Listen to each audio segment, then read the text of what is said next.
My eyes shot open, reflexively tightened up, and looked towards the door. It's 12:01 a.m. Christmas morning, and at any moment the door to the bedroom will burst open and my two beautiful children will run in giggling with presents already in hand.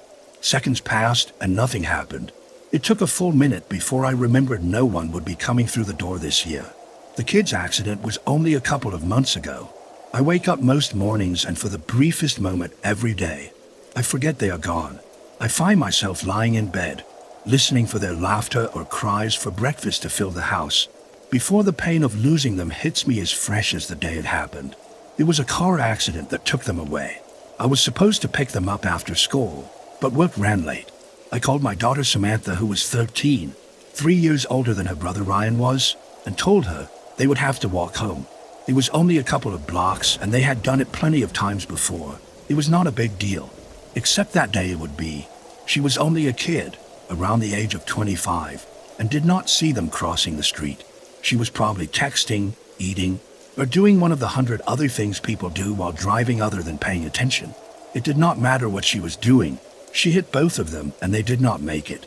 Ryan died right there on the road while the ambulance tried to bring Samantha to the hospital in time to save her life.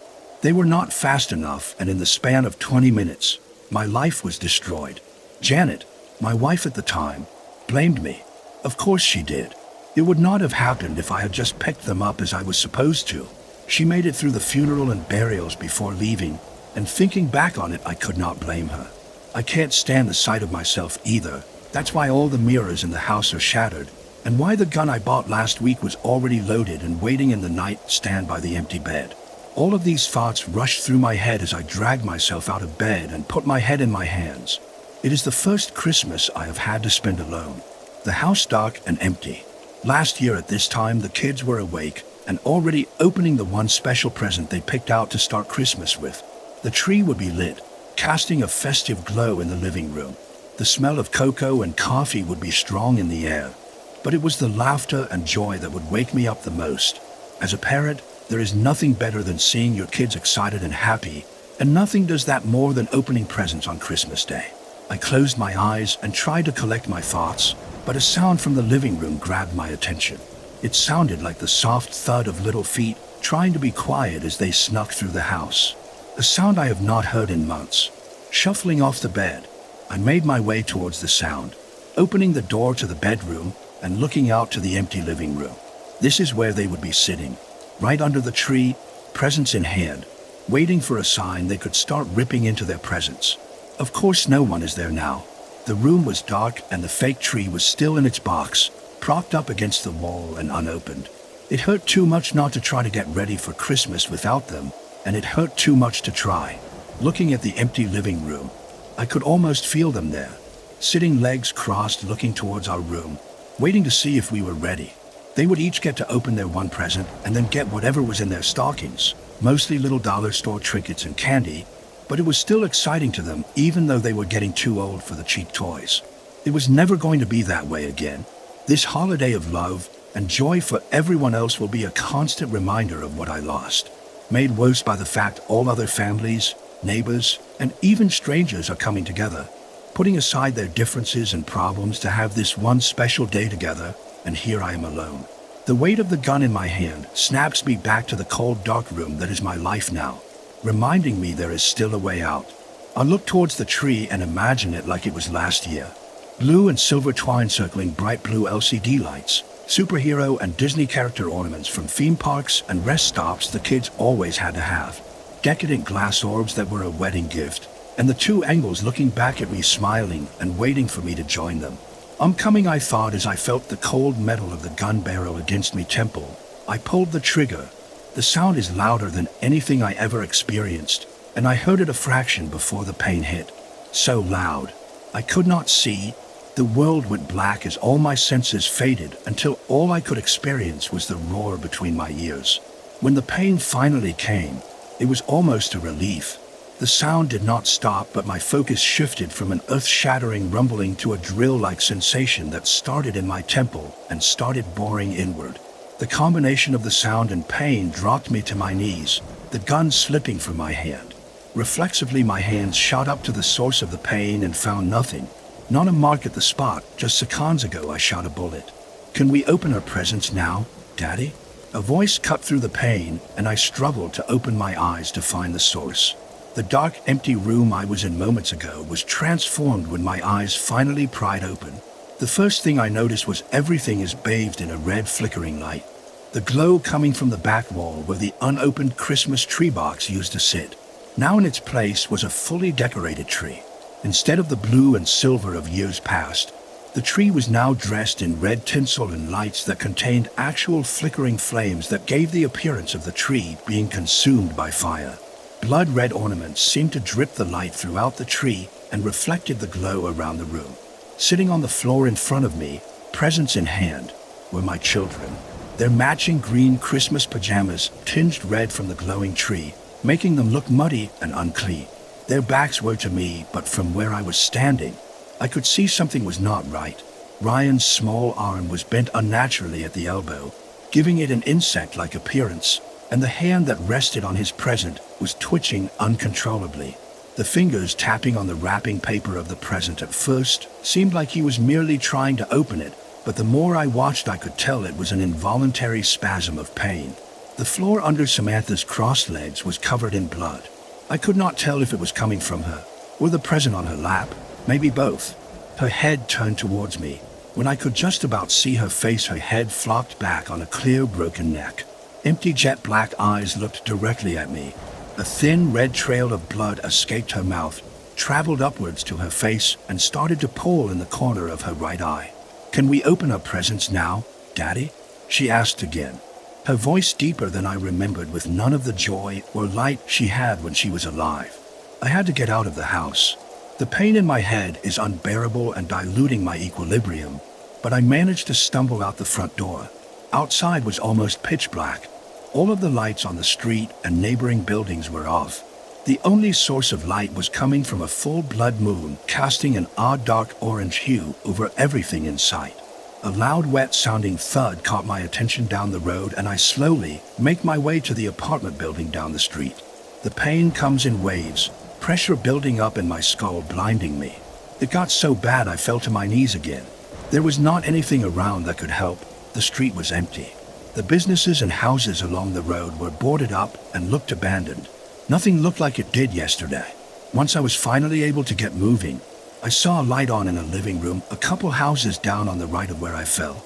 I walked toward the light and could see a figure standing at the window looking out towards the road in my direction. It was a woman, pale white skin, wearing a white wedding dress. As I got close, she raised her hand as if waving to me, and I saw the marks on her arm. There was a long 4-inch slit starting from where her palm met her wrist down to her mid-forearm. Blood slowly pumped out in thick rivulets down her arm and onto her white dress, staining it instantly. The pain flared up again, and I stumbled in front of the window. She looked down at me almost understandingly before she turned and disappeared inside her house. We could not help each other, but just as she seemed to understand what I was now going through, I felt I understood her loss as well. It was this day, Christmas Day. For most, it was a reminder of what they had. But for us, it was too much of a reminder of what was lost. I collected myself for a moment before another loud, wet thud brought me back. I pushed onward, trying to find a way out of this nightmare. The street's Christmas decorations were still up, but the lights were all dead. The usual joyful colors of forest green reeds and red candy canes looked dull and corroded on the seemingly abandoned buildings. Ripped and haphazardly hung tinsel clung in patches to the dark streetlights. Movement above me caught my attention. Hanging from the streetlight, almost hidden by moss-colored tinsel, was a slightly overweight man. He appeared to have been dead for some time, his dark features made even more obscure by the pooling of blood in his face, and around the noose he hung by his neck from. His large fat tongue stuck out between thick swollen lips like a diseased, overgrown worm. He was dressed in a dirty Santa suit that seemed to have a lot of wear and not enough care on it, and I can smell the sweet and vile mixture of alcohol and vomit. Another wave of pain and pressure made me collapse into a ball directly under the man. The unkempt Santa's eyes shot open, and he looked at me. He began to struggle against the rope holding him to the streetlight, his legs kicking, rocking himself violently back and forth while grunting for help. Just another sad soul claimed by this unholy night. All I could do was crawl forward. The pain kept me from getting to my feet. I could not help the man. I could not help my family, and I could not help myself. I hear the thud again, this time right beside me. The sound was a wet smack of flesh hitting something solid. I rolled over on my side and tried to get a look at what was making that horrid sound, and found myself staring into the bloodshot eyes of a man in a bloody and ripped-up tailored suit. His body was smashed and broken. Blood leaked from his eyes and mouth into a dark, neatly trimmed jet-black goatee. He must have fell from the building to my left, some kind of business office. I could not tell what company, and reading and moving my head too much caused the pain to intensify. As I look into the man's eyes, his pupils begin to shift. He seems to be trying to focus on me. His bones seem to rearrange themselves in his face and jaw, his mouth twisting into a surprised frown. He tries to raise himself up on his hands and knees, but the bones in his forearms were shattered and jagged cream-tinted shards were breaking through the skin. He shrieked in agony and collapsed back onto his stomach. I could hear a horrible grinding and tearing sound as his body shuddered. All I could do is watch in horror as the bones retreated into his skin, and while screaming, he forced his way upright once again. Standing in front of me, I can see that his body is almost completely healed. His left arm still hung lower off of his shoulder socked. He stood on an ankle that was bent sideways on an angle that could only mean the bone was still broken, but all pain seemed to have left him. Instead, what replaced the agony on his face just moments before was a puzzled bewilderment, and as if I was not even there, he searched the surrounding area, as if he was looking for something he just lost. He quickly found what he was looking for and straightened himself out. I could see he was now standing there with a worn and battered briefcase in his hand. He adjusted what was left of his blooded Christmas tree tie and walked back into the building I suspected he fell from. If you happen not to see the dark spreading blotches of blood or the rip and tears in his suit, he would look just like any other corporate businessman going to work Christmas morning. I feel a desperate need to get out of here no matter what it would take. Ignoring the debilitating pain, I stood up and blindly started running, not caring about the direction I was heading. The only goal was to escape the awful things I have been witnessing. Nothing was going to slow me down, not the pain, not the nauseating roar in my head, not even the loud wet thud of a body hitting the pavement again behind me. I did not stop running until my legs could no longer carry me, and out of breath, I stumbled up to an abandoned house. The pain was too intense. I fought the urge to lie down, and using my shoulder, I forced the door to the house open and tripped into the living room. The living room of the house was dark, and the fake tree was still in its box propped up against the wall, unopened it. It hurt too much not to get ready for Christmas without them, and it hurt too much to try.